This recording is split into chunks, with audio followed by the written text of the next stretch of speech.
ailleurs. Et est-ce que les problématiques que vous avez entendues depuis tout à l'heure, elles sont posées ailleurs? Et puis comme depuis tout à l'heure, on se dit, mais il faut qu'on soit capable de décider, mais qu'est-ce qu'on a décidé ailleurs? Alors plein de sujets, on a 20 minutes, on va pas, je vous rassure. Merci déjà, très intéressant, toute la façon de situer les projets, d'avoir différentes voix, que ce soit des élus, des scientifiques, des architectes forcément. Juste pour planter le décor, les Pays-Bas, si on prend le territoire des Pays-Bas, 18% c'est de l'eau. Si on enlève l'eau et qu'on garde les terres, c'est le Pays de la Loire. C'est à peu près la même chose. On n'est plus à quelques kilomètres carrés après. Donc il faut s'imaginer le Pays de la Loire, sauf que 26%, on est sous le niveau de la mer. Donc moi, j'habite à Amsterdam, à -2, au-dessus du niveau de la mer. -2 mètres? -2 mètres, oui. Je passe les slides, est-ce que vous voulez que je vous donne je crois que vu que je devais faire court, j'ai enlevé toutes les slides sur les Pays-Bas. Mais bon, c'est pas grave. Ça donnait une idée de la carte. Prague, là, donc ça, on va pas aller à Prague. Donc, en fin de compte, l'aménagement du territoire avec l'eau, c'est une institution, c'est un devoir, parce que sinon le pays n'existerait pas. Ce qui est intéressant, c'est que dans toute la tradition des Pays-Bas, on a d'abord résisté, donc subir, pas trop. On a été obligé de résister. Donc oui, ça veut dire qu'il y a tout un système de digues qui est fait pour protéger le littoral, de digues, on va dire, naturelles, et aussi de digues très compliquées, qui permettent de boucher l'estuaire si nécessaire. Et ce qui est intéressant les dernières années, c'est qu'on est encore plus dans l'idée résister au bout d'un moment, ça va être difficile. Alors on ne peut pas arrêter parce que sinon pareil, on n'existe pas. Donc il va falloir s'adapter. Et du coup, quand je parle s'adapter, c'est pas que le littoral, parce que chez nous, l'eau, pour moi, il y a 3 points qui sont nécessaires. Il y a, oui, la montée des eaux, le littoral. 2, il y a des rivières. On est quand même un delta, donc la Meuse découle chez nous. Donc comment on arrive à gérer cette eau qui doit se déverser dans la mer? Et on a une ressource d'eau douce qui est à un niveau dramatique. Et sans eau douce, on n'existe pas. Donc il y a 3 niveaux sur lesquels on fait. Et comment ça se traduit dans le territoire? Donc littoral, on a parlé des digues. La rivière, donc on a eu tout un programme, c'est assez intéressant, qui a dit on donne de l'espace aux rivières, qui a été commencé il y a 25 années, mais qui fait que pendant les dernières grosses pluies qui sont tombées, pour moi c'était pas il y a un an et demi, l'hiver, qui a fait énormément de morts en Belgique et en Allemagne. Aux Pays-Bas, on n'a pas eu de mort. On a eu quelques dégâts matériels, mais c'est pas grave. Avec les mêmes pluies. Exactement, vu que finalement la Meuse, elle se déverse quand même chez nous. Mais donc ça veut dire anticiper de l'espace qu'il faut laisser à la nature. Donc on l'a fait pour les rivières, il va falloir qu'on le fasse pour l'eau aussi dans son ensemble, vu que le système qu'on a est plus viable.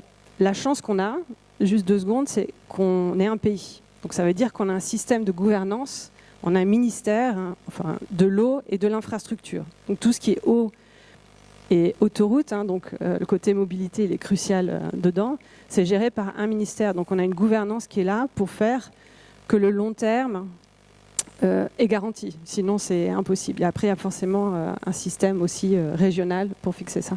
On parlait de priorité tout à l'heure, on a bien senti que comme l'enjeu est de prendre des décisions, c'est aussi de savoir quel est le critère de priorité.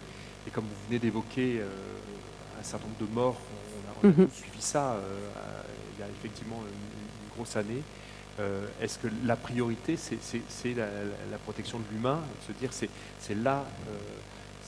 c'est là-dessus qu'il faut agir, et donc les infrastructures, elles sont au service de cette protection de l'humain. C'est comme ça qu'on doit raisonner? Et pas que.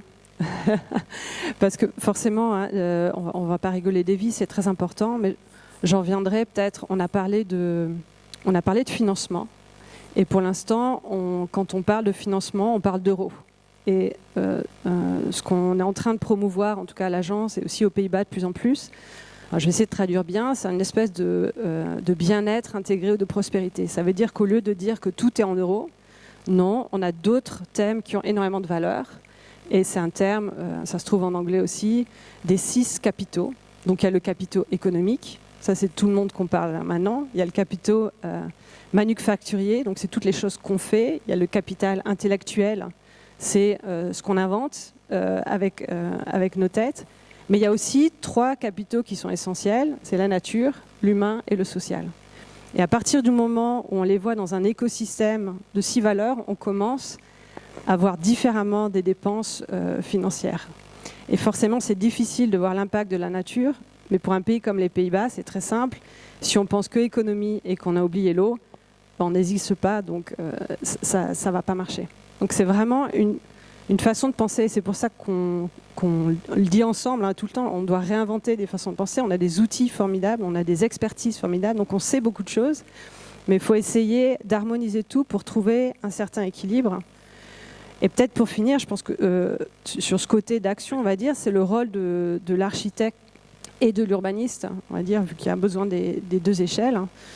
Il y a quelque chose qui est mis en place aussi au niveau du ministère aux Pays-Bas, qui est un organisme indépendant du ministère et qui est là pour anticiper des futurs. Donc il fait appel à nous, les concepteurs, on va dire, pour dire en 2070, en 2100, c'est comment les Pays-Bas, comment on arrive à habiter un pays où finalement la moitié des terres font qu'on le redonne à l'eau et on va avoir 2 fois plus de personnes. Et ça, c'est vraiment des questions où je pense que nous, architectes, urbanistes, concepteurs, on a une énorme qualité, c'est qu'on ose poser quelque chose sur un papier, on ose dessiner, on ose être visionnaire et à projeter plein de spécificités dans un espace. Parce que finalement, ce qu'on oublie tous, c'est qu'on habite dans un espace qui doit répondre à de la biodiversité, à de la nature, à de l'eau, à de l'économie, à tout, mais c'est un espace. Et je pense que c'est très important que notre profession soit associée aux scientifiques, aux élus, parce qu'on a vraiment un rôle à jouer. Alors avant de vous proposer de faire un petit focus sur un projet de votre agence, notamment à Prague, je voyais Philippe Martial prenait pas mal de notes. Qu'est-ce que le président de l'Ordre des architectes des Pays de la Loire, en quoi le propos qu'on vient d'entendre l'inspire? Tu me pièges toujours. Je ne sais pas si ça fonctionne, le retour. Ouais, c'est bon.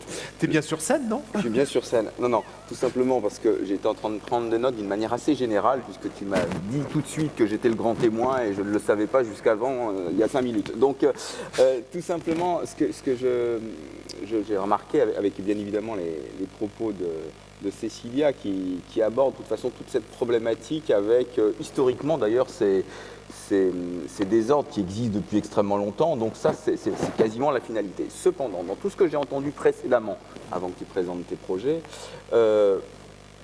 tout simplement, les constats aujourd'hui ne peuvent pas du tout être contrariés. Les constats ont été faits par des chercheurs. En France, il y a même 15-20 ans, on était en train de dire que le dérèglement climatique, c'est peut-être quelques écologistes qui avaient ça en tête, etc. Aujourd'hui, c'est incontestable. Donc on a déjà cette donnée. Deuxième donnée, et là on a vu quelques illustrations, et on va avoir des illustrations encore plus fortes, les solutions existent. Et les solutions existent, et pas seulement des solutions techniques. Et c'est plutôt ça qui est très intéressant dans la démarche. Ils existent dans la diversité, ils existent dans l'efficacité, dans la sensibilité, et même, je crois que Benoît l'a évoqué tout à l'heure, tout est confortable. Le sujet que je voudrais, et que tu as un petit peu abordé, c'est le foncier. Parce que le député Buchou et le maire de Bouin, on a un petit peu parlé, on parle du foncier. Et je crois que le foncier est aussi au cœur du problème. C'est le foncier et sa relation économique. Je crois qu'on est, au moins sur les zones littorales, mais peut-être aussi dans les zones tendues au niveau urbain, sur un changement d'état d'esprit sur la spéculation sur du foncier. Aujourd'hui, le foncier, on va pouvoir considérer que ça ne prend pas de la plus-value tous les jours, sinon on ne peut plus gérer les espaces. Sinon, on ne peut plus se dire qu'il va y avoir des grands espaces qui vont filtrer l'eau, puisque jusque-là, soit on produit des céréales, soit on y construit des lotissements, donc à forte plus-value par rapport à ces terres. Non, c'est un bien qui devient presque collectif. Je suis assez provoquant en disant ça. Mais de gérer la valeur du foncier différemment. Il était repris dans un projet tout à l'heure en disant « Oui, on a racheté une maison pour démolir parce qu'il n'y a plus d'espace public. » Et en fait, le vivre ensemble, c'est aussi l'espace public. Et donc là, maintenant, je vais laisser continuer Cécilia en disant aussi sur les sujets de la route. Je crois que quand tu as parlé que la route, c'était l'eau chez toi. Je pense que c'est aussi d'une manière très positive d'aborder cet accroissement de l'eau dans nos territoires. Et je crois que voilà, je te laisse sur ce sujet. Merci. Bon, j'ai la tâche difficile de choisir 2 projets pour illustrer un petit peu ce qu'on fait à l'agence au niveau de l'eau. Et un, c'est pas aux Pays-Bas, je suis désolée, c'est à Prague. C'est un concours. Peut-être la prochaine, mais ce qui était intéressant, en fin de compte, la ville de Prague est en train de faire tout un nouveau quartier et voulait retrouver ce contact avec l'eau. Ils ont d'énormes problèmes de crue. Malheureusement, cette semaine, enfin la semaine dernière, c'était déjà à l'actualité. Et donc de se dire comment on doit se protéger. Et leur plan initial, c'est de dire on va bétonner, on va faire un canal, on va amener des bateaux, les gens ils vont faire du bateau, ils vont connaître la rivière. Ça va être super bien, et puis on va faire un golf. Non, je veux bien revenir à toujours, parce que là, ça fait... Et nous, on arrivait plus en disant, non, on ne va pas construire, on va essayer de comprendre comment le fleuve, il marche, et qu'est-ce qui est intelligent, et finalement, utiliser la force du fleuve. En fin de compte, c'est un petit peu la démarche de conception, c'est tout ce qu'on peut faire dans la logique des mouvements, on va dire, c'est de dire autant s'en servir, c'est de l'énergie gratuite, on va dire, donc, et de faire le moins possible pour avoir la meilleure réponse qui dure le plus longtemps. Et ici, en fin de compte, alors c'est un peu technique, mais c'est le schéma à gauche, la rivière, la Moldau, elle passe dans ce sens, et le gros problème finalement, c'est qu'il y a un pincement au bout d'un moment, et du coup, elle déborde. Donc ce qu'on a dit, c'était au lieu de faire un canal qui était juste en bas et tout bétonné, il fallait emmener une quantité de terre, il fallait déplacer un truc phénoménal. On a dit non, on va juste accepter que l'eau, quand il y en a trop, elle revient dans l'autre sens et on va créer de la place en disant que l'eau a sa place et des fois il n'y a pas d'eau et des fois il y a beaucoup d'eau et qu'on crée tout un paysage qui va s'adapter où oui, il va falloir qu'on creuse un petit peu, mais du coup on refait une montagne à côté, on va dire, donc on équilibre un petit peu pour laisser la place à l'eau et de dire que pour les habitants qui sont là, parce que c'est hyper important le côté culturel de sensibiliser à la nature qui est en mouvement, en évolution, c'était de dire si on veut les reconnecter à la rivière, il faut qu'ils voient que la rivière, c'est quelque chose qui bouge, qu'on est dans le lit de la rivière, donc que c'est du naturel et pas pour faire du golf et avoir son bateau de croisière sur la rivière. Et toute une démarche de dire on va mettre des moutons qui vont maintenir le gazon. Donc c'est tout ce côté de dire comment, et c'est le petit schéma, la prospérité intégrale que j'ai dit de façon très compliquée, mais comment on arrive à équilibrer toutes les plus-values ou les valeurs ajoutées dans un projet, et chaque valeur a la nature, le social, l'humain, le sens, et finalement on leur disait on pouvait économiser 600 millions de la monnaie tchèque, je ne sais plus comment on dit, parce que c'était plus intelligent, et c'est un petit peu... Alors malheureusement, on a perdu le concours. C'est une agence tchèque qui l'a gagné en faisant un beau canal bétonné. Bon. Donc, mais c'est pour dire, parce que tant que tout le monde n'est pas sur la même longueur d'onde, qu'on peut faire mieux tous ensemble, parce qu'on le sait tous et qu'on s'écoute, et c'est bien, c'est intelligent, on n'y arrivera pas. Donc ça, c'était un exemple Prague. Donc on va aller chercher le deuxième exemple. Deuxième exemple, du coup, une autre échelle. L'échelle du bâtiment, ça c'est un bâtiment résidentiel, on vient de déposer le PC, donc il n'est pas encore construit. On a eu la chance que la ville d'Amsterdam demande de construire un bâtiment résidentiel, ce qu'on appelle ça nature inclusif. Donc, c'est-à-dire de penser d'abord à la nature et après de dire comment on y habite. Et donc la prochaine, qui explique. Non, parce qu'il y a moins de d'IA, forcément. Donc l'idée, c'était de dire que finalement, dans un nouveau quartier, que le bâtiment, c'est bordé par l'eau, de toute façon tout est bordé par l'eau à Amsterdam, et c'est de dire que le bâtiment, c'est finalement un point qui fait transfert de biodiversité entre différents insectes, oiseaux, plantes, et que chaque bâtiment peut être support de biodiversité. Donc, tous ces projets, forcément, main dans la main avec d'architectes et paysagistes. Les projets, on ne les fait jamais seuls, mais on l'a dit aussi aujourd'hui. Un petit message que vous nous envoyez. Main dans la main, là, ouais, mais toujours, avec le paysagiste. Paysagiste, parfois, on le peut considérer comme celui qui va faire de l'ornement. Ouais, alors là, c'est une équipe de paysagistes des S, et Mike Van Stiphout, c'est le gourou de la nature inclusive, donc qui est là pour justement réfléchir qu'à notre approche en faisant beaucoup moins.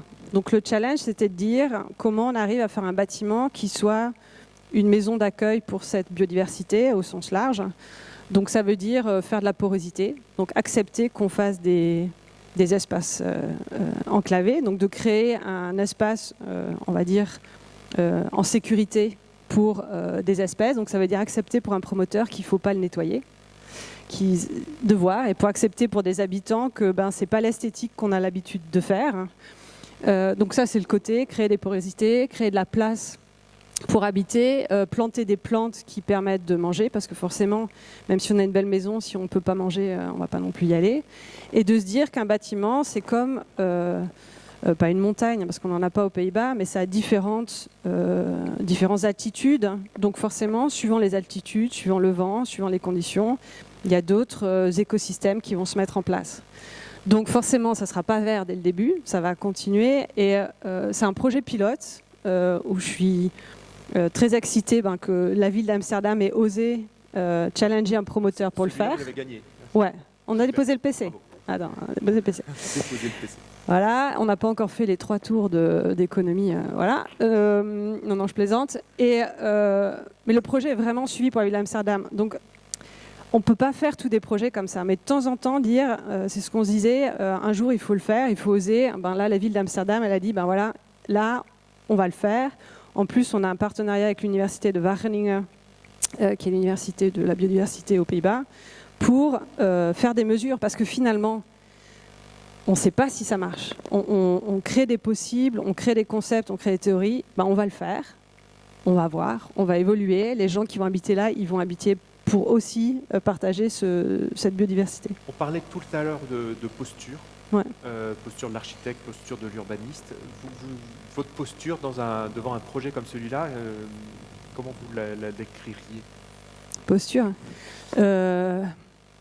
optimiste, pour moi, on a tout à inventer, en fin de compte. Je pense qu'on est vraiment dans une phase où on doit re-questionner les habitudes avec lesquelles on a appris de concevoir. Ça fait déjà un moment que je suis sortie de l'école. Et il faut s'écouter, en fin de compte, sans travailler avec Michael Stiephout et comprendre sa façon de voir la nature, on n'arrive pas à faire l'architecture qui va avec. Donc je pense que toutes les transitions dans lesquelles on est, qui peuvent être très